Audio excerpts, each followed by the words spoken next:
আলহামদুলিল্লাহ রাব্বিল আলামিন ওয়াসসালাতু ওয়াসসালামু আলা আশরাফিল আম্বিয়া ওয়া সাইয়্যিদুল মুরসালিন নবিয়িনা মুহাম্মদ ওয়া আলা আলিহি ওয়া আসহাবিহি আজমাইন। এখনো চলছে সিরাতে পাকে হিজরি নবম সাল, তাই না? হিজরি নবম সালের ঘটনায় আমরা আছি। রাসূলুল্লাহ সাল্লাল্লাহু আলাইহি ওয়াসাল্লাম জীবনে এই নবম সালে আরেকটি ঘটনা ঘটলো।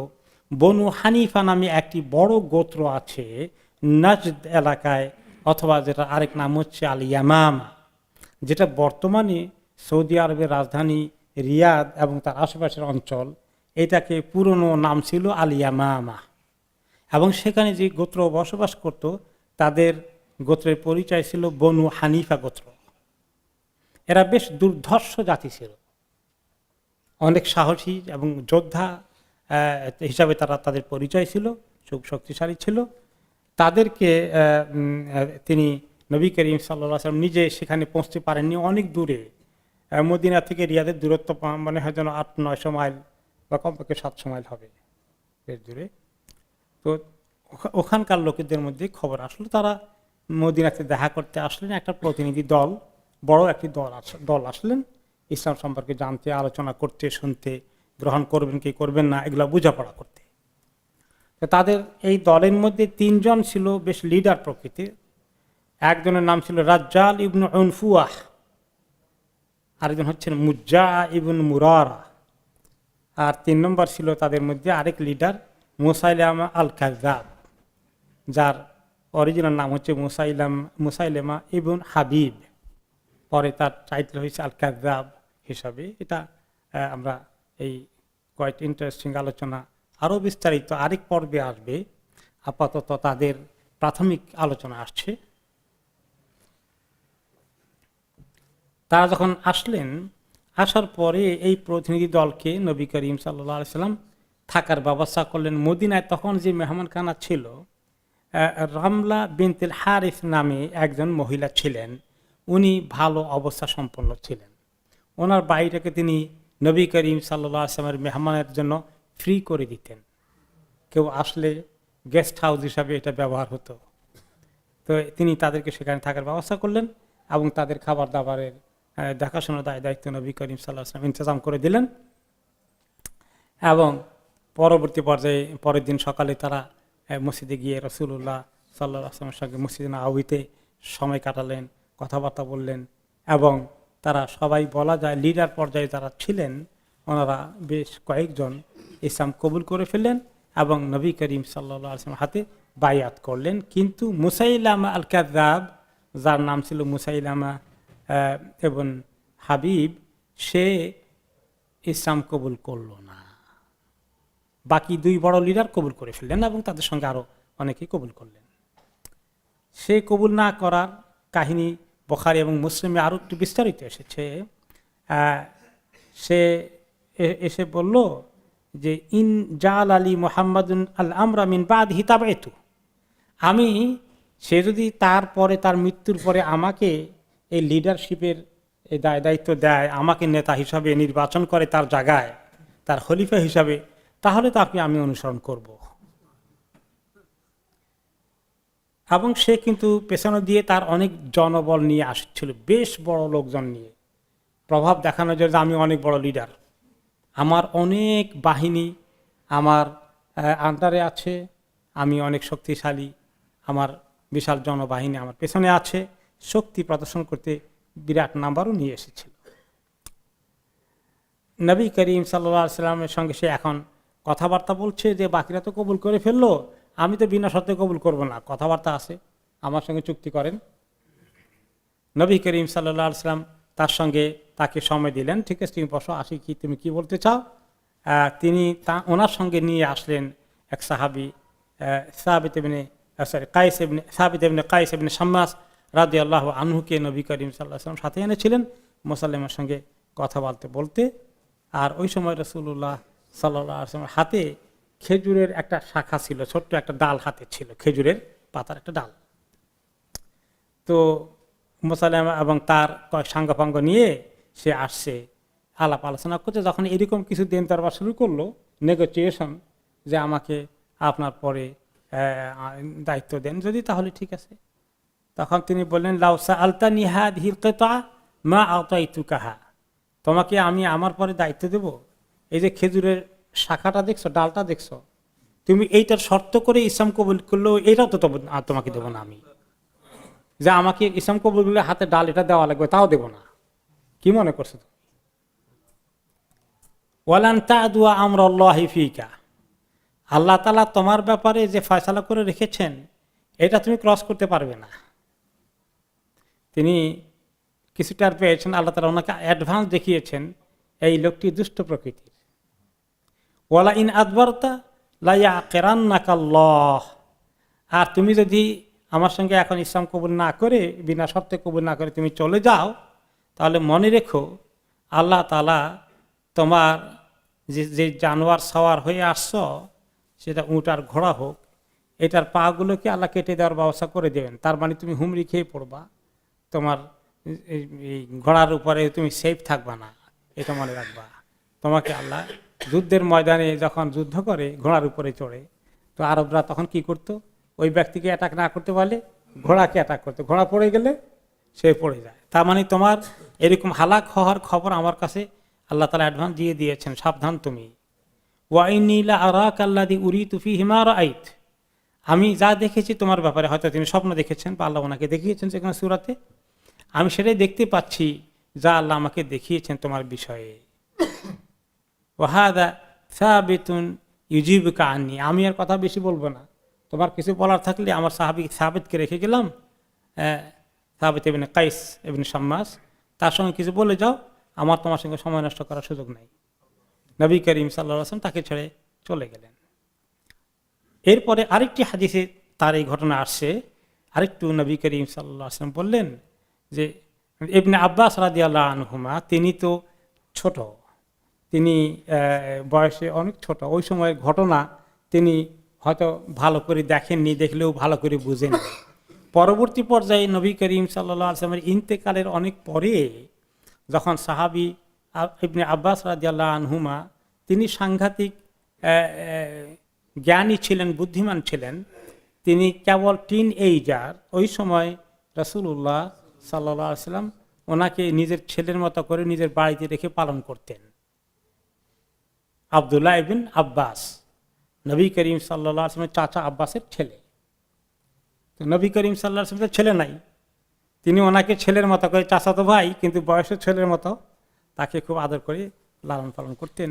এবং আব্বাস ইবনে আব্বাস রাদিয়াল্লাহু আনহু, আব্দুল্লাহ ইবনে আব্বাস রাদিয়াল্লাহু আনহু রাহমাহুল্লাহ, উনি নবী করিম সাল্লাল্লাহু আলাইহি ওয়াসাল্লামের ইন্তেকালের পরে, এবং আবু বকর রাদিয়াল্লাহু আনহু ইন্তেকাল হয়ে গেছে, এরকম বড় বড় অনেক সাহাবীর ইন্তেকাল হয়ে গেছে।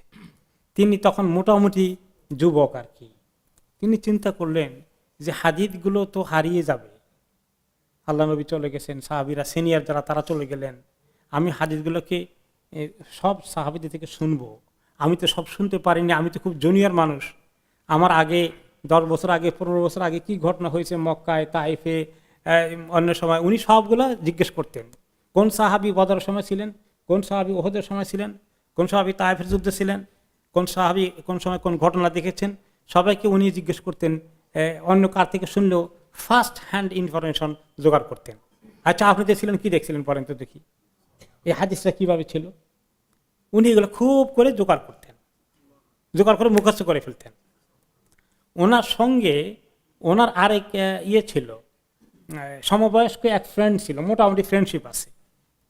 তো তাকে তিনি বলেন, শোনো, আল্লাহর নবী চলে গেছেন, সাহাবীরা তো বড় যারা সিনিয়র তারাও অনেকে মৃত্যুবরণ করছেন, আমরা তো নবী করিম সাল্লাল্লাহু আলাইহি ওয়াসাল্লামকে এত লম্বা হায়াতেটা পাইনি, আমাদের তো পরে পেলাম। আর এই ঘটনাগুলো যে হাদিসে সংরক্ষিত আছে, এগুলো আমরা এক কাজ করি, সাহাবীদের থেকে মরে যাওয়ার আগে আমরা জোগাড় করে করে করে নিয়ে সংরক্ষিত করে রাখি, পরবর্তী পর্যায়ে যখন তাবেঈনরা আসবে, আরো পরবর্তী জেনারেশন আসবে, তাদের কাছে আমরা হাদিসগুলো পৌঁছাই দিতে পারবো। কত বড় এক খেদমত করেছেন। তো ওনার কথা শুনে ওনার এই বন্ধু যে যুবকটা আছে বলে, আর তোর মাথা খারাপ নাই, কত সাহাবী এখনো আছে, তোমার থেকে হাদিস কে নিবে, জিজ্ঞাসা করে, বাদ দাও এগুলো। সে তার খেলাধুলা এগুলো নিয়ে বিজি আছে, কিন্তু উনি ছাড়লেন না। উনি ঘরে ঘরে গিয়া জিজ্ঞেস করতেন, জানতেন এক সাহাবীর বাড়ি 3 মাইল দূরে, ওখানে চলে যেতেন, যে ওই হাদিসটা উনি সরাসরি শুনছেন, এভাবে যেতেন। তো একদিন এক সাহাবীর বাড়িতে গিয়েছেন ইবনে আব্বাস রাদিয়াল্লাহু আনহুমা, গিয়ে দেখলেন যে ওই সময় দুপুর হয়ে গেছে, জোহরের পরে সাহাবী দুপুরবেলা একটু কিছু লাঞ্চ করে, ওনারা কাইলুলা করতেন সবাই, দুপুরে প্রচণ্ড গরম, তিনি কাইলুলা করতে একটু রেস্টে আছেন, একটু ঘুমিয়েছেন। তো জিজ্ঞেস করলেন যে ঘরের পরিচারিকা বান্দি যিনি ছিল, তিনি দরজা খুললেন, বললেন যে উনি তো এখন ঘুমিয়ে আছেন, ঘন্টা খানিক বা কিছুক্ষণ পরে বা 2 ঘন্টা পরে বা আসরের সময় উঠবেন। তো ইবনে আব্বাস রাদিয়াল্লাহু আনহুমা কেউ মহিলা চিনেও না, বান্দিটা চিনেও না।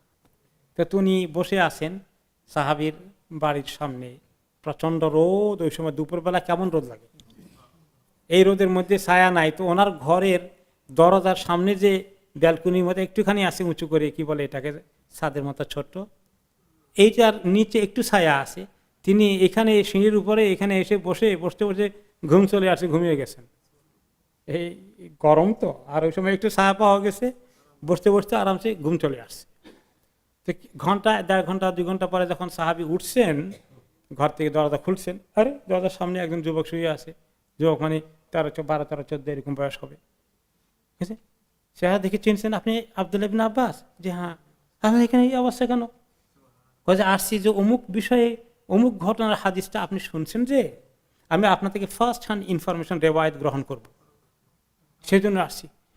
ইয়া আল্লাহ, আল্লাহ নবী, চাচাতো ভাই আমার ঘরে এইভাবে সামনে পড়ে আছে, হায় হায়, আপনি আমার খবর দেন নাই কেন? তাহলে আপনি দৌড়ে আপনার বাড়িতে চলে যেতাম। না, আমি তো ছাত্র, আমি তো ওস্তাদ না, আমি ওস্তাদের কাছ থেকে শিখবো, আমাকে আসতে হবে, আমার ওস্তাদ কেন যাবে আমার বাড়িতে? কিরকম সম্মান করেছেন। এই জন্য ইমাম মালিক রহমতুল্লাহ আলাইহি, উনি যখন মদিনায় দার্স দিতেন, তো খলিফার সন্তান অথবা মদিনার গভর্নরের সন্তানকে পড়ানোর জন্য ওনার কাছে রিকোয়েস্ট আসছে যে আপনি তো অনেক দার্স দেন, লম্বা লম্বা অনেক লোক আপনার এখানে দার্সে আসে, তা আমার 2 রাজকুমার প্রিন্স 2 জন, তাদেরকে আমি একটু শিখাইতে চাই আপনার এলেম, তা আপনি মেহরবানি করে তাদের জন্য স্পেশাল টাইম কি একটু দেবেন, আমি তাদেরকে একটু পড়াবো, বা আপনি তাদেরকে একটু পড়াবেন, এটা প্রাইভেট পড়াবেন আর কি, স্পেশালি তাদেরকে পড়াবেন। তিনি বলছেন না, সবাই যেভাবে শিখে তাকে এখানে আসতে হবে। আল ইলমু ইউতা ইলাইকা আল ইলমু লা ইয়াযহাবু ইলাইহি, যে এলেমের কাছে আসতে হবে, এলেম তার কাছে যাবে না। সুবহানাল্লাহ। আমাদের এই সমস্ত সালফে সালেহিনকে আল্লাহ তাআলা কি হিম্মত দিয়েছিলেন, কি ফাহম দিয়েছিলেন, রেসপেক্ট দিয়েছিলেন এলেমের প্রতি। যাই হোক, ইবনে আব্বাস রাদিয়াল্লাহু আনহুমা কথা করতে কোন জায়গা থেকে আসলো, যে উনি এই যে হাদিসটি আসছে ইয়ের ব্যাপারে, মুসাইলামার ব্যাপারে, মুসাইলামার হাদিসটি তিনি ভালো করে বুঝেন নাই। একটা অর্থ, একটা বাক্যের যে সে যে বলেছিল, ইন্নাকা আর আল্লাদি উরিতু ফিহি মা উরিতু, তোমার মধ্যে ওই জিনিস আছে আমি দেখতে পাচ্ছি যেটা আমাকে দেখানো হয়েছে। নবী করিম সাল্লাল্লাহু আলাইহি ওয়াসাল্লাম মুসাইলামার সঙ্গে কথা প্রসঙ্গে তাকে লক্ষ্য করে বললেন। তো এটা তিনি জিজ্ঞাসা করলেন কাকে? জিজ্ঞেস করলেন আবু হুরায়রাকে। কারণ আবু হুরায়রা রাদিয়াল্লাহু আনহু ইবনে আব্বাস থেকে সিনিয়র, উনি জানেন, এই ঘটনার প্রত্যক্ষদর্শী ছিলেন। তখন তিনি বলেন যে ফাসালতু আন কাউলি রাসূলিল্লাহি সাল্লাল্লাহু আলাইহি ওয়াসাল্লাম ইন্নাকা আল্লাযী উরিতু ফিহি মা উরিত, আমি যখন জিজ্ঞেস করলাম আবু হুরায়রা রাদিয়াল্লাহু আনহুকে যে এই কথার অর্থ কি, যে আমি তোমার মধ্যে সেটাই দেখতে পেয়েছি যেটা আমাকে দেখানো হয়েছে, এটার অর্থটা কি আমাকে একটু বলবেন? ফাআখবারানি আবু হুরায়রা, আবু হুরায়রা রাদিয়াল্লাহু আনহু আমাকে খবর দিয়ে বললেন, আন্না রাসূলুল্লাহ সাল্লাল্লাহু আলাইহি ওয়াসাল্লাম ক্বাল বাইনা আনা নাইমুন, যে নবী করিম সাল্লাল্লাহু আলাইহি সাল্লাম একদিন বলছিলেন আমাদেরকে একটা হাদিস, তিনি বললেন যে আমি যখন ঘুমিয়েছিলাম রাআইতু ফি ইয়াদাইয়া সিওয়ারাইন মিন যাহাব, ঘুমে আমি স্বপ্নে দেখি আমার 2 হাতে 2টো সোনার চুড়ি, 2টো সোনার চুড়ি বা বালা আমার হাতে, 2টো সোনার বালা আমার 2 হাতে। ফাআহাম্মানি শাআনুহুমা, এই 2টো চুড়ি দেখে স্বপ্নে আমি একটু চিন্তিত হয়ে গেলাম, কারণ পুরুষদের জন্য তো সোনা পরা হারাম এমনিতেই। হ্যাঁ, তারপরে যাতে উনি তো ইচ্ছা করে পড়েন না, স্বপ্নের জন্য তো কোনো গুনাহ হবে না, তারপরেও এইটা এমন কি খুব আমার কাছে রহস্যজনক মনে হলো, 2টো চুড়ি দেখে স্বপ্নের মধ্যেই আমি খুবই চিন্তা করলাম চুড়ি 2টো আসলে কি। যখন ঘুম থেকে উঠলাম, এটা আমার কাছে বা ঘুমে থেকে চিন্তা করছি, এমন সময় ফাউহিয়া ইলাইয়া ফিল মানাম, ঘুমের মধ্যে আমার কাছে ওয়াহি আসলো। ঘুমের মধ্যেই ওহি আসলে স্বপ্ন দেখার ভিতরেই আনিনফুখুমা, হে নবী আপনি এই দুইটা চুড়ির মধ্যে ফু দেন। ফানাফাখতুহুমা, আমি যে ফু দিলাম, ফাতারা, এগুলো উড়ে চলে গেল, হাত থেকে খুলে চলে গেল। ঘুম থেকে উঠে আমি চিন্তা করলাম কি স্বপ্ন দেখলাম, আর আমার কাছে ওয়াহি কি আসলো। এখন আমি চিন্তা করে এটা তাবির করছি, ব্যাখ্যা চিন্তা করলাম। ফাআউয়াল তুহুমা, আমার মাইন্ডে আল্লাহ ব্যাখ্যা দিলেন, কাযযাবাইনি ইয়াখরুজানি বাদি, আমার পরে ইমিডিয়েট পরেই, ইন্তেকালের পরেই দুটো মিথ্যাবাদী এর উত্থান হবে, যে দুটো মিথ্যাবাদী মিথ্যা নবুয়তের দাবিদার হবে। তার মধ্যে একটা ছিল আহাদুহুমাল আনসিয়ু সাহিবু সনআ, ইয়ামানের সনআ থেকে এক লোক মিথ্যা নবুয়তের দাবি করে আসবে। তার পরিচয় হচ্ছে আল আনসি, তার পুরো নাম হচ্ছে আল আসওয়াদ আল আনসি হিসাবে পরিচয়। সে হলো ইয়ামানের সনা এলাকা থেকে। ওয়াল আখারু মুসাইলেমা সাহিবুল ইয়ামামা, আর আরেকজন হচ্ছে মিথ্যানবী দাবিদার মুসাইলেমা, যে ইয়ামামার মেইন অধিকর্তা, শাসনকর্তা বা দলপতি বা কবিলার সর্দার। এই দুজনকে মিথ্যা নবী হিসাবে দাবি করবে বলে আমি বুঝতে পারলাম।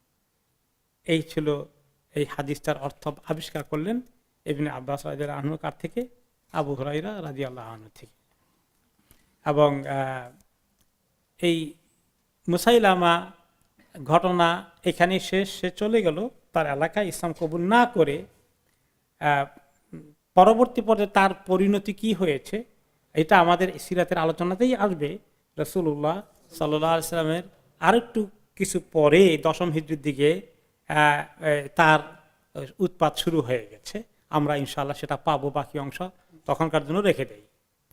এখন মুসাইলামার কথা বাদ দিলে বাকি ইয়ামামার থেকে যে সমস্ত লোকেরা এসেছিলেন তারা সত্যি ইসলাম কবুল করেছিলেন, তাকে ছাড়া বাকি দুই লিডার, এবং তাদের অনুসারে অনেকে সিনসিয়ারলি, খুব আন্তরিকভাবে ইসলামকে কবুল করলেন আলহামদুলিল্লাহ।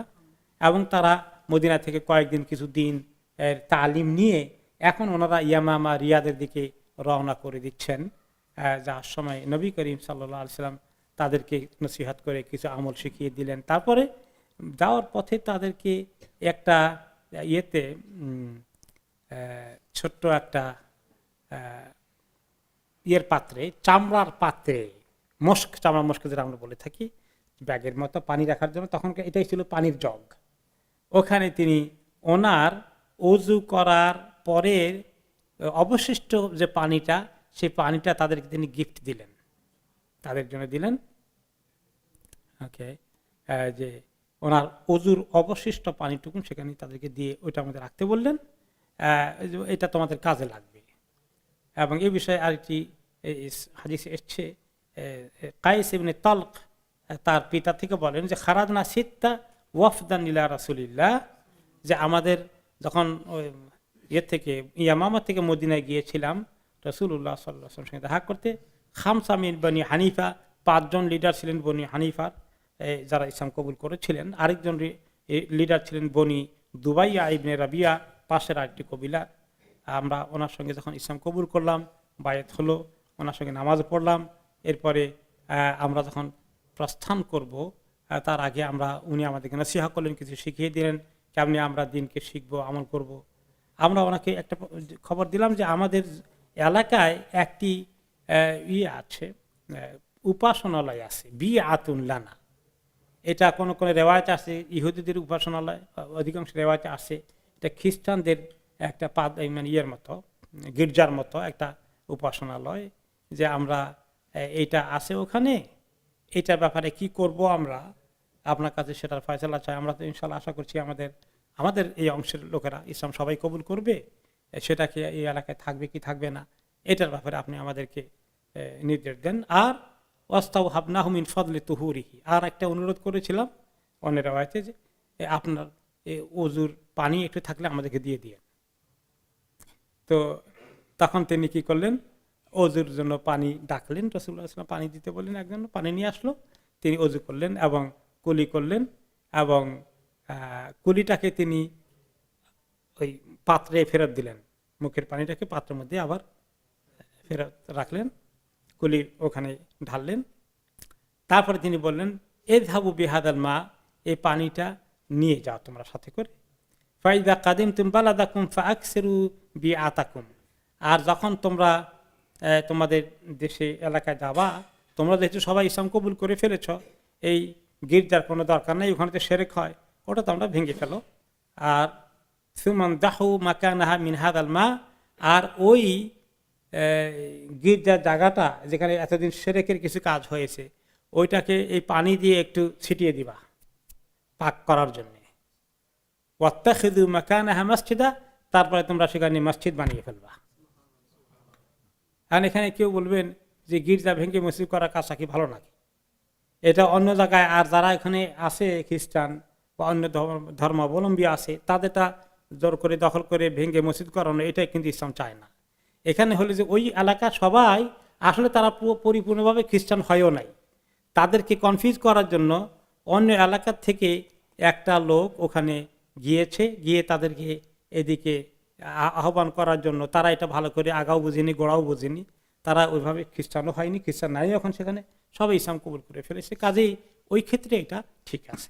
এটা এখন তারা ওই এলাকার লোকেরা যেহেতু ইসলাম কবুল করে ফেলেছে সবাই, তাহলে তারা সবাই সেটা মসজিদ বানাবে, এটাই স্বাভাবিক কথা আর কি। এখান থেকে কেউ দলিল নিয়ে আবার অন্য জায়গায়, এটা আমি রেকমেন্ড করি না, যে যেখানে এখন অমুসলিমরা আছে তাদের উপাসনালয় কে মসজিদ বানানোর কাজটা একটু রিস্কি আসলে অনেক দিক থেকেই। কারণ একসময় বলা যায় যে তারা বলবে যে আমাদের গির্জা ভেঙে মসজিদ বানিয়েছে, এটা ভাঙ্গো এখন বাবরি মসজিদের মতো, এইরকম একটা ধোয়া উঠাবে। যদিও বাবরি মসজিদে একসময় মন্দির ছিল, এটা কোনো প্রমাণ ঐতিহাসিকভাবে পাওয়া যায় নাই, একদম পরিষ্কার। তারপরেও এরকম কোনো সুতানাতে রাখার দরকার নাই, এটা পয়েন্ট ক্লিয়ার হওয়া দরকার। তারপরে এই যখন তিনি নসিহত করে দিলেন যে তোমরা সেটাকে ক্লিন করে ওখানে মসজিদ বানাবা, তো আমরা বললাম, ওই সেই প্রতিনিধি দল বললেন, ইয়া রাসূলুল্লাহ আল বালাদু বাঈদ ওয়াল হাররু শাদীদ ওয়াল মাউ ইয়ানশাফ, বললাম যে আপনি যে এতটুকুন পানি যুগের বাকি অবশিষ্ট পানি ফেরত দিলেন, তা আমরা নিয়ে যাচ্ছি, আমাদের রাস্তা তো কত দূরে জানেন, কত শত শত মাইল, আর কিরকম গরম মরুভূমির মধ্যে যাইতে যেতে, তো এই রাস্তার মধ্যে তো পানি তো শুকিয়ে যাবে সব। ওনাদের মানে মাথায় চিন্তা আসলো যে পানিতে শুকিয়ে যাবে। তখন তিনি বললেন, এরকম আশঙ্কা হয়ে গেল, আমি দুহু মিনাল মা, তাহলে যখন দেখবো যে কমে গেছে, ওখানে অন্য জায়গার পানি নিয়ে ঢেলে দিও, বাড়াই ফেলিও, ওকে, তখন শুকিয়ে যায়। ফাইন হলা ইয়াজিদ হুইলা তিবান, অন্য পানি এর মধ্যে ঢুকালে এটা ভালো দিকে ছাড়া খারাপ দিকে নিবে না, এটা কোনো ভেজাল হবে না, অসুবিধা হবে না, এই পানির আল্লাহ তাআলা যে আসর রাখার সেটা টিকে থাকবে। তারপরে বললেন যে আমরা এই ওনার থেকে বিদায় নিলাম, নিয়ে আমরা ইয়ামামা দিকে রওনা করে দিয়েছি। তো আমরা রাস্তা যেতে গিয়ে এখন চিন্তা করলাম, ফাশাহাহনা আলা হামলিল ইদাওয়াতি আইয়ুনা ইয়াহমিলুহা, ওখান থেকেই ওনার হাত থেকে নেওয়ার পরেই এখন আমরা সবাই টানাটানি করতেছি যে কে এটা ক্যারি করবো, কে এটা বহন করবো। এখন ওনার সঙ্গে আমরা এটা নিয়ে টানাটানি করছি, আমি নেব। তখন নবী করিম সাল্লাল্লাহু আলাইহি সাল্লাম দেখতে পেলেন যে তারা এটা নিয়ে টানাটানি করছে, সবার এটা নেওয়ার মহব্বত, বেচারাটা খুব সিনসিয়ারলি ইসলাম কবুল করেছে মাশাআল্লাহ। তো তখন তিনি চিন্তা করলেন যে একটা ফয়সালা করে দেওয়া দরকার, তারা তো মুশকিলে পড়ে যাবে। তখন তিনি বললেন যে তোমরা কয়জন? বলে আমরা 6 জন। তাহলে তিনি ঠিক করে তোমাদের যেতে প্রায় 6 দিন লাগবে মদিনা থেকে যেতে, এক কাজ করো, দিন রাত এক একজন করে এইভাবে তোমরা রোটা করে দিলেন, পালা করে নিবা। তা আলহামদুলিল্লাহ আমরা সবাই সন্তুষ্ট হয়ে প্রত্যেকে একদিন করে ক্যারি করে নিয়ে আসলাম। ফাখারাজনা বিহা হাত্তা কাদিমনা বালাদানা, তারপরে আমরা যখন আমাদের এলাকায় পৌঁছে গেলাম এবং রাসূলুল্লাহ সাল্লাল্লাহু আলাইহি ওয়াসাল্লাম যা আমাদের নির্দেশ দিয়েছিলেন আমরা সেই কাজই করলাম, এটাকে ভেঙে ফেললাম। ওয়ারাহিবু যালিকাল কওমি রাজুলুম মিন তয়, আসলে আমাদের এখানে কেউ তার এটার ইবাদতের আগাও বুঝে নাই, গোড়াও বুঝে নাই। তয় এলাকার থেকে, যেটা আর একটু দূরে হয়তো ইয়ামানের কাছাকাছি, তয় এলাকার থেকে একজন খ্রিস্ট যাজক এসে এখানে এই ঘর এটা বানায় আমাদেরকে কনভিন্স করে, এবং সে যখন দেখলো যে আমরা সব ইসলাম কবুল করে ফেলেছি, আমরা এখন আর ইন্টারেস্টেড না, আমরা এখানে মসজিদ বানাবো, তাহলে সে এখানে করলো, সে এখান থেকে পরে চলে যাওয়ার সিদ্ধান্ত নিল। তা আমরা তাকে বললাম যে আমরা তো চেঞ্জ হয়ে গেছি, আমরা এখানে একটা মসজিদ বানাবো, আর আমরা দিয়ে দিলাম আজান, ফানাদাই নবী সালাহ, আজান দিয়ে দিছি, নামাজ কায়েম করবো এখন। তখন সে যাজক যে ছিল খ্রিস্ট ধর্ম যাজক, সে বলল দাওয়াত হাক্কিন থুম্মা হারাবা ফালাম ইউরাবাদ, এটা তো হকের দাওয়াত, এটা তো টিকেই যাবে, এটাকে সরানো যাবে না। সে বুঝতে পেরেছে দাওয়াত হক। অতঃপর সে সেখান থেকে পালিয়ে চলে গেল। সে জানে এটা হক, কিন্তু সে হককে কবুল করলো না। সে সেখান থেকে পরে প্রস্থান করলো, চলে গেল, আর কোনোদিন তাকে আমরা দেখতে পাইনি, এদিকে আসেনি। এইভাবে বনু হানিফার গোত্রের ব্যাপক অংশ ইসলাম কবুল করলো। শুধু মুসাইলামা কাযযাব অন্যতম লিডার, সে কবুল করেনি, কিন্তু সে খুব একটা বিরোধিতা করে নেই, সময় নিয়েছে এবং আলাপ আলোচনা আরো অব্যাহত করবে এই কথা বলে মদিনা থেকে চলে এসছে। কিন্তু ওই এলাকার অনেকেই ইসলাম, মেজরিটি ইসলাম কবুল করে ফেল।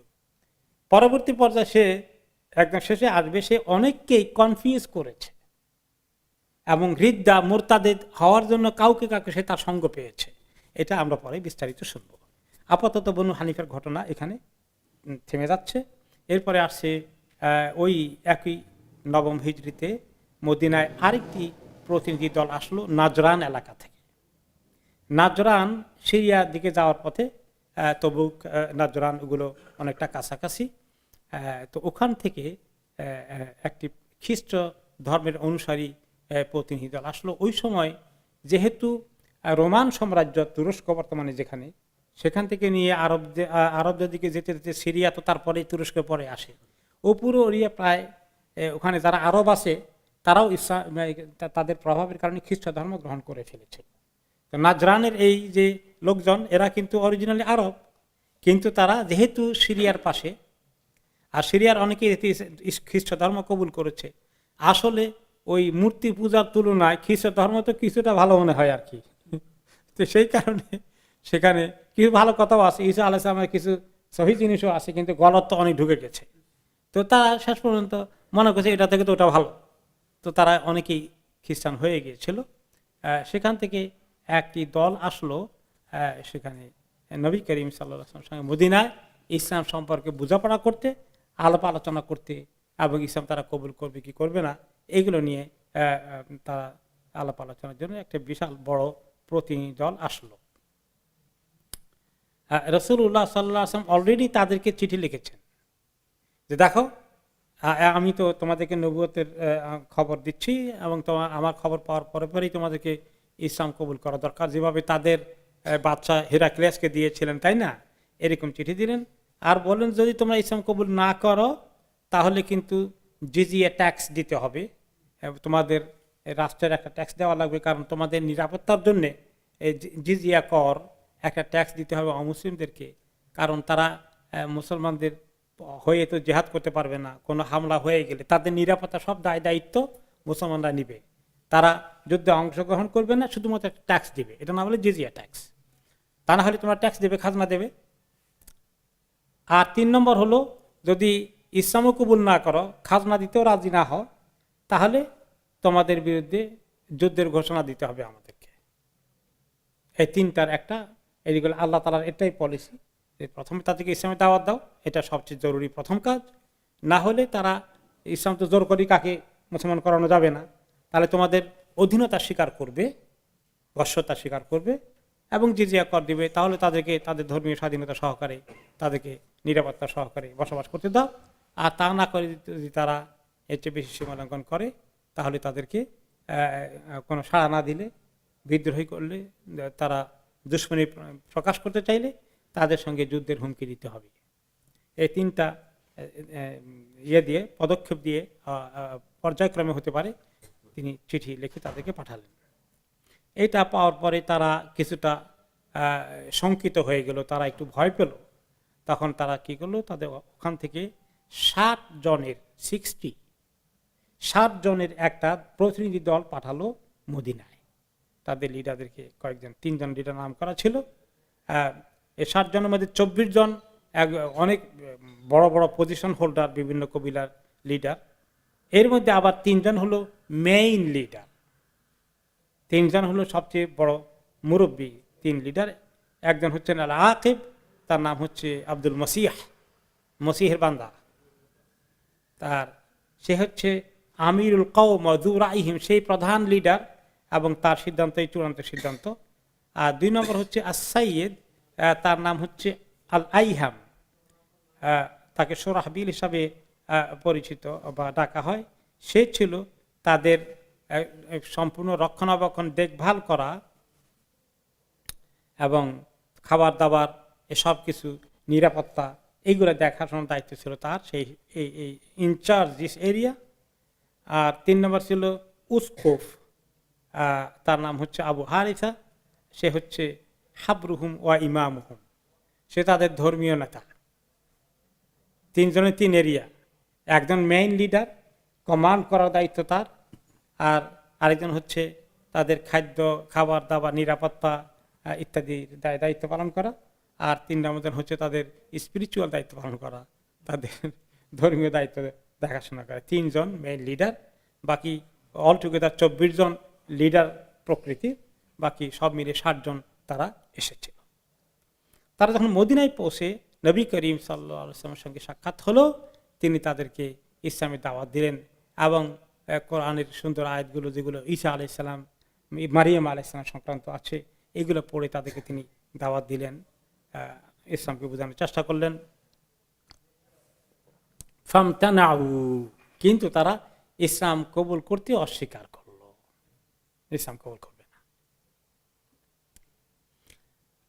এই বিষয়ে আরেকটি রেওয়ায়েত আসছে যে তাদের 2 জন আসছিল সেখানে, রাহেবা নাজরান, তাদের বড় ধর্মীয়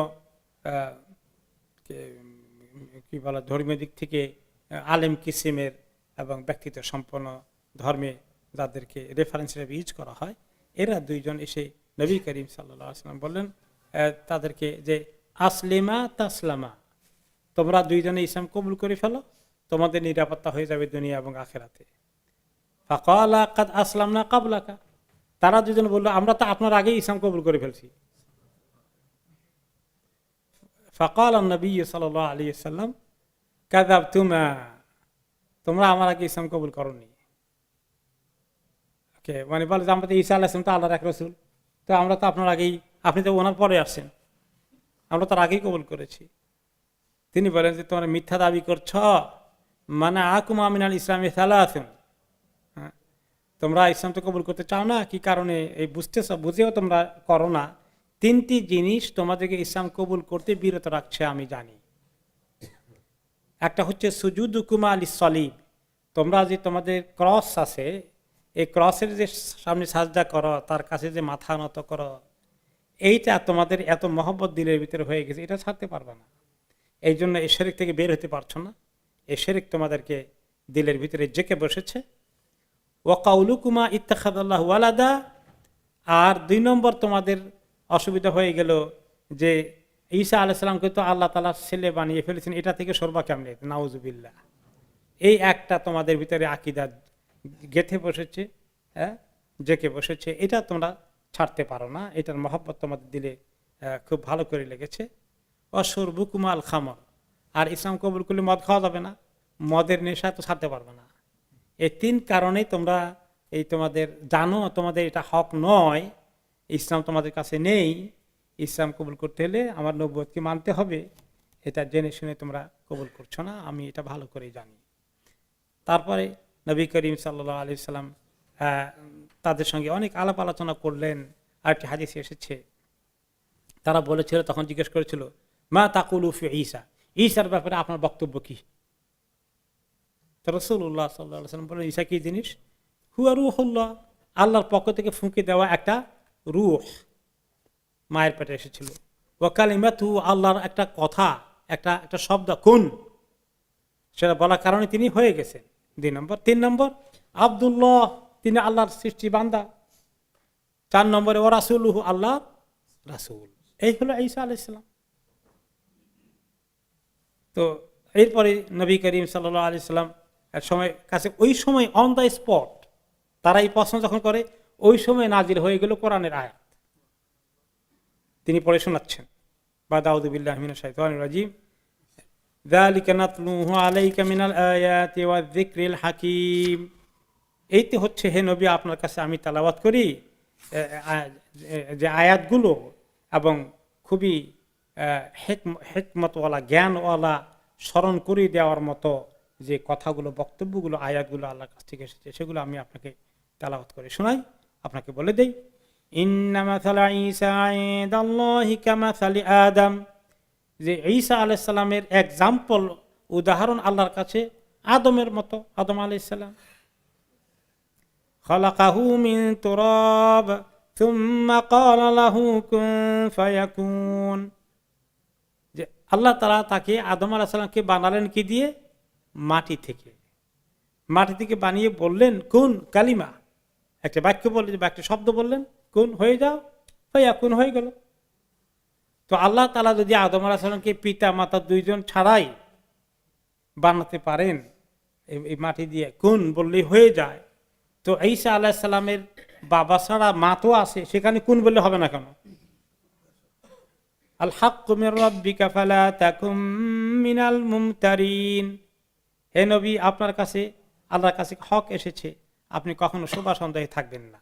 আসলে উনি তো শোভা সন্দেহে থাকবেন না, থাকার প্রশ্ন আসে না, কিন্তু যারা ইসলাম সম্পর্কে জানতে আসছে তাদেরকে লক্ষ্য করে বলা হচ্ছে, আমাদেরকে লক্ষ্য করে বলা হচ্ছে, পরবর্তী পর্যায়ে যারা শুনবে যে এগুলো হক কথা, এইটার ব্যাপারে কোনো শোভা সন্দেহ না, এগুলো আন্দাজ অনুমানের কোনো গবেষণা সমৃদ্ধ কিছু নয়, আল্লাহর পক্ষ থেকে সুস্পষ্ট কথা, যিনি সৃষ্টিকর্তা। সূরা আলে ইমরানের 58 থেকে 60 এই আয়াতগুলো তিনি অন দ্য স্পট তাৎক্ষণিকভাবে তাদেরকে পড়ে শুনিয়ে দিলেন। এরপরে বেশ কয়েকদিন তারা থাকলো, নবী করিম সাল্লাল্লাহু আলাইহি সাল্লাম তাদের সঙ্গে অনেক আলাপ আলোচনা করলেন, বিভিন্ন জায়গা থেকে কোরআন তেলাওয়াত আরো নাযিল হচ্ছে, তিনি পড়ে শোনালেন, এবং তাদের যে যুক্তিগুলো নিয়ে আসে সেগুলোকে তিনি খণ্ডন করছেন যুক্তি দিয়ে। যখন দেখলেন যে না কোনো কাজ হচ্ছে না, তারাও দেখলো যে কোনো কনক্লুশনে যাওয়া যাচ্ছে না, তখন তারা চ্যালেঞ্জ করে বসলো। কি চ্যালেঞ্জ করলো? ঠিক আছে আপনি হকে আছেন না, আমরা হকে আছি, মোবাহালা করেন। মোবাহালা অর্থ কি?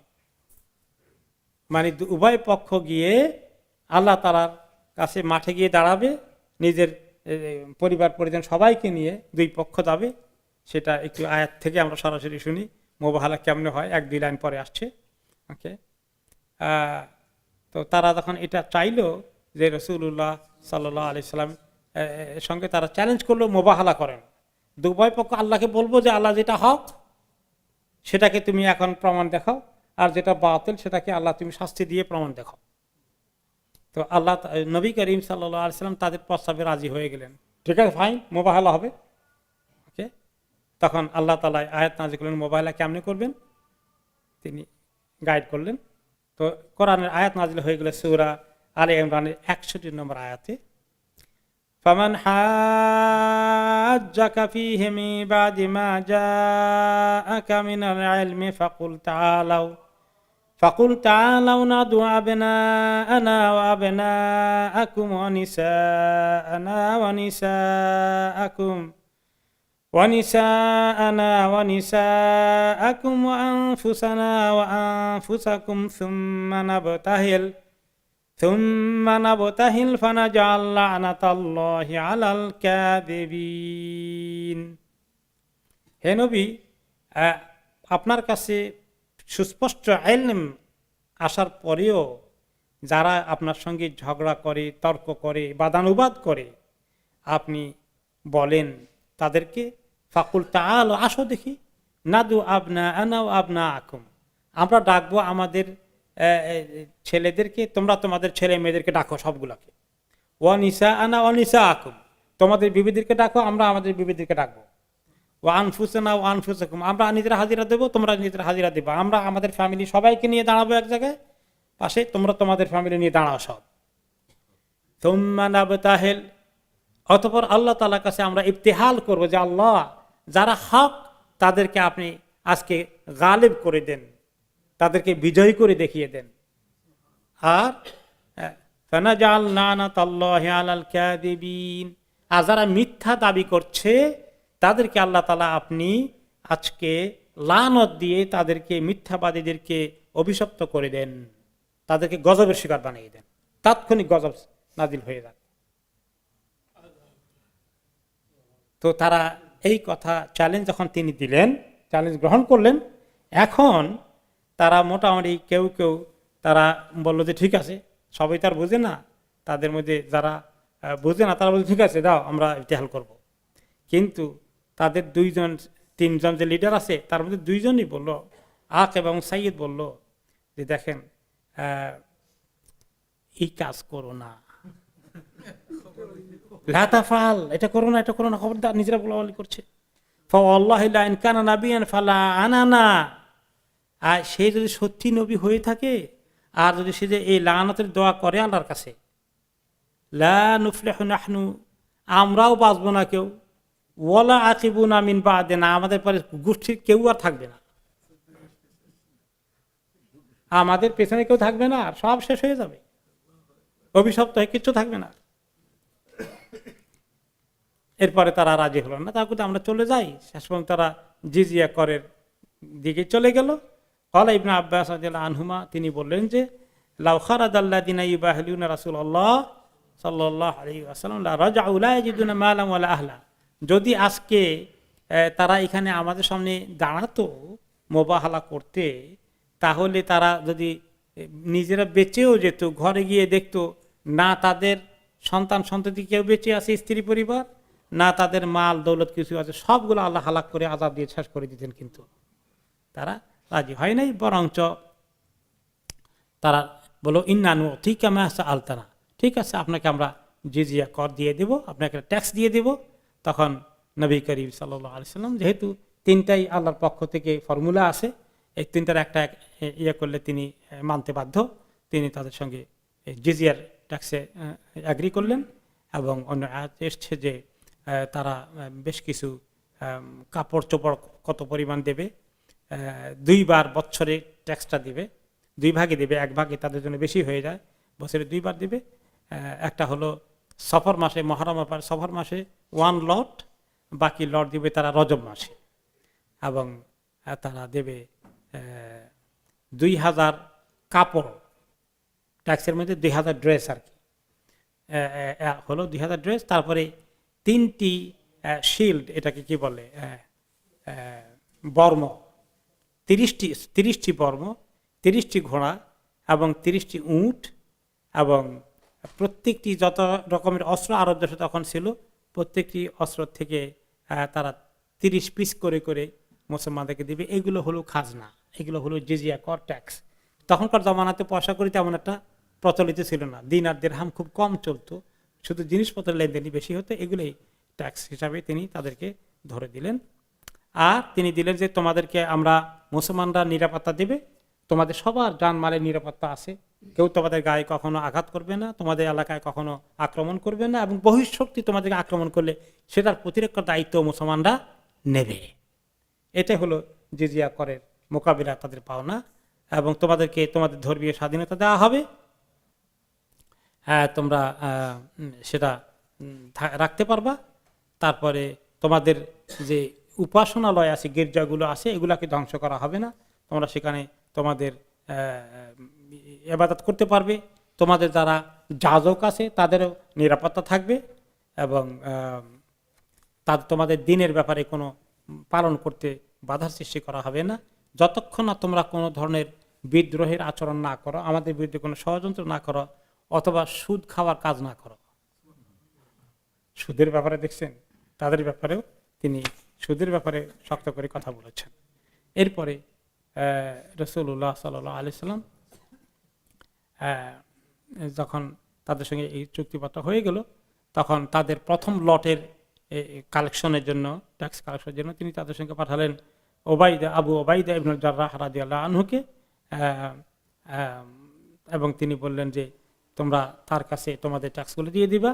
এবং তিনি বললেন যে আমিনান হাক্কা আমিন, তোমাদের কাছে আমি এমন একজন লোক পাঠাবো যিনি সত্যি অত্যন্ত বিশ্বস্ত, সুযোগ পেয়ে তোমাদের কাছ থেকে জুলুম করে অতিরিক্ত কিছু তিনি আনবেন না, তিনি হক মতো ইনসাফের ভিত্তিতে যেটা তোমরা দেওয়ার কথা সেটাই তিনি নিয়ে আসবেন। নবী করিম সাল্লাল্লাহু আলাইহি ওয়াসাল্লাম যখন বললেন যে আমি এমন একজন লোককে পাঠাবো যে আমার উম্মত থেকে যিনি অত্যন্ত বিশ্বস্ত, তোমাদের কাছে পাঠাবো। তো এই কথা শুনছেন, নাম বলেন নাই। তো সাহাবীরা যারা ছিলেন তারা বললেন যে কারো নাম বলে নাই, কাকে পাঠাবে, অত্যন্ত বিশ্বস্ত, তিনি তাকে বিশ্বাস করেন, আমি যদি সেই ব্যক্তিটি হই তাহলে একটা সার্টিফিকেট পেয়ে গেলাম। তো সব সাহাবীরা বলে যে আমারই কয় কিনা, সবাই এভাবে চিন্তা করেছি। পরে তিনি নিয়ে আসলেন ডেকে আবু ওবাইদা ইবনে জাররাহকে বললেন, হ্যাঁ দা আমিন হাদিল উম্মাহ, এই যে আবু ওবাইদাকে পাঠালাম এই উম্মতের তিনি হচ্ছেন আমানতদার, এই উম্মতের আমানতদার, উম্মতের বিশ্বস্ততার যিনি সবচেয়ে নির্ভরযোগ্য জায়গা। এরপরে তারা চলে গেল এবং তিনি সেখানে গিয়ে তাদের সঙ্গে থাকলেন এবং তাদের সঙ্গে সেগুলোকে চুক্তি টুক্তি ফাইনাল করা এবং ওই সময় যা কিছু নিয়ে আসা তিনি নিয়ে আসলেন, এসে মদিনায় চলে আসলেন। এভাবেই তাদের সঙ্গে ওনার সম্পর্ক থাকলো, ওনার জীবদ্দশা পর্যন্ত এভাবেই ছিল। পরবর্তী পর্যায়ে ইতিহাসে আরো অনেক ঘটনা হয়েছে। এভাবেই আমাদের সামনে যেটা ছিল যে বনু হানিফা গোত্রের পরে নাজরানের ইহুদিদের খ্রিস্টানদের আলাপ আলোচনা হয়েছিল। সেই নাজরান কিন্তু আসলে খ্রিস্টের ধর্ম অনেক আগে থেকেই ছিল। পরবর্তী পর্যায়ে আবু বকর ওমর রাদিয়াল্লাহু আনহুর সময় কিন্তু ওরা সবাই প্রায় ইসলাম কবুল করে ফেলে। তখন আর পরবর্তী পর্যায়ে সেখানে আর খ্রিস্টানরা থাকেনি, সবাই বুঝতে পেরেছে, আশেপাশের লোকেরা ইসলাম কবুল করেছে, তারাও কবুল করেছে পরবর্তী পর্যায়ে। এরপরে আসবে আমাদের পরবর্তী ঘটনা যে নবী করিম সাল্লাল্লাহু আলাইহি ওয়াসাল্লামের মেয়ে উম্মে কুলসুমের ইন্তেকাল হয়ে গেল হিজরি 9ম শতাব্দীর শেষ দিকে এসে। ওনার যখন ইন্তেকাল হয়ে গেল, ওনার কাছে খবর আসলে তিনি বললেন যে সাহাবারা যখন ওনাকে লাশ ধোয়াচ্ছিলেন, উম্মে আতিয়া রাদিয়াল্লাহু আনহা একজন, তিনি বললেন নবী করিম সাল্লাল্লাহু আলাইহি ওয়াসাল্লাম ওনাকে যখন আমরা দাফনের জন্য গোসল করাচ্ছি, তিনি আসলে আমরা জিজ্ঞেস করলাম যে কয়বার গোসল দেব, তিনি বলে 3 বার করে পানি ঢেলে দাও, অথবা 5 বার করে দাও, অথবা যদি লাগে তার চেয়ে বেশি দাও, ততক্ষণ তোমরা দেখো যে পরিষ্কার হয়ে গেছে। পানির মধ্যে বড়ই পাতা দিও। পানির মধ্যে বড়ই পাতা দেওয়ার কারণ কি, তখন তো শ্যাম্পু ছিল না। বড়ই পাতা শরীরে ভালো করে সাফ করে এবং যদি কোনো দুর্গন্ধ ময়লা থাকে সেটা দূর করে ফেলে, এটা হলো মেইন কারণ আর কি। হ্যাঁ, তো এখন তো অন্যান্য কিছু এসেছে। তারপরে তিনি বললেন যে তোমরা তার দাফন কাফনের মধ্যে কিছু কাপড় দিয়ে দিও, কর্পূর। হ্যাঁ, এই কর্পূর দিলেও মানে দুর্গন্ধ থাকলে এগুলো মানুষের লাশ থেকে কিছুটা এগুলো দূর হয়ে যায়। তারপরে তোমরা যখন ইয়ে করে ফেলবে, শেষ হয়ে যায়, তখন আমার কাছে এসো, বললো যে গোসল শেষ হয়ে গেছে। তো ওনারা বললেন গোসল শেষ হয়ে গেছে। তখন তিনি নিজের একটা একটা চাদর দিয়ে দিলেন, দিয়ে বললেন যে এটা দিয়ে তার মাথা থেকে চুলের নিচে থেকে শরীরের উপরে এইটা দিয়ে জড়িয়ে দাও, কাফনের একটা পিস দিলেন। তারপরে নবী করিম সাল্লাল্লাহু আলাইহি ওয়াসাল্লাম ওনাকে সহকারী সাহাবারা যখন ওনাকে কবর দিচ্ছিলেন, তখন আসলে নবী করিম সাল্লাল্লাহু আলাইহি ওয়াসাল্লাম এই 4 মেয়ের এই 3 জন বিদায় হয়ে যাচ্ছে, ইনি থার্ড ওয়ান, শুধু ফাতেমা রাদিয়াল্লাহু আনহা বাকি থাকলেন আর কি, যিনি ওনার ইন্তেকালের 6 মাস পরে ইন্তেকাল করেন আর কি। তো এই যে উম্মে কুলসুম রাদিয়াল্লাহু আনহা, যিনি আসলে ওসমান ইবনে আফফান রাদিয়াল্লাহু আনহার বিবি ছিলেন, তো ওনাকে যখন তিনি দাফন করান খুবই এফেক্টেড হয়ে গেছিলেন, ওনার দিলে খুব কষ্ট হচ্ছিল, বোঝা যাচ্ছিল যে আইনাই হি তাদমান, ওনার চোখ দিয়ে পানি ঝরছিল। আলহামদুলিল্লাহ সাহাবী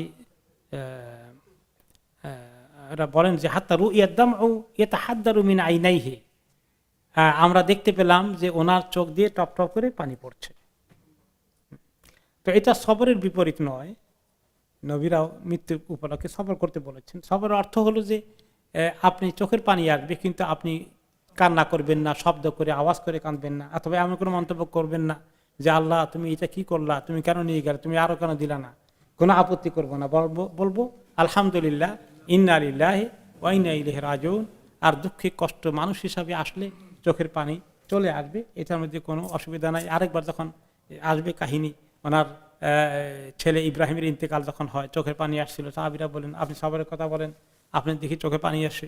তিনি বললেন যে এটা সবরের কোনো বিপরীত কিনা, এটা সবরের সঙ্গে যেটা কোনো সংঘর্ষ নেই। এইভাবে আমরা পরবর্তী পর্যায়ে যে ঘটনা আগামী সপ্তাহে আসবে সেটা হচ্ছে বড় মুনাফিকের যে লিডার আব্দুল বিন উবাই, তার মৃত্যুর ঘটনা আসবে পরবর্তী পর্যায়ে ইনশাআল্লাহ।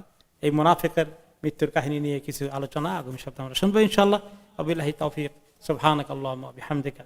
আশহাদু আল্লা ইলাহা ইল্লা আনতা আস্তাগফিরুকা ওয়া আতুবু ইলাইক ওয়া সাল্লাল্লাহু তাআলা আলা খাইরি খালকিহি সাইয়্যিদিনা মুহাম্মদ ওয়া আলা আলিহি ওয়া সাহবিহি আজমাইন। আসসালামু আলাইকুম ওয়া রাহমাতুল্লাহি ওয়া বারাকাতুহু।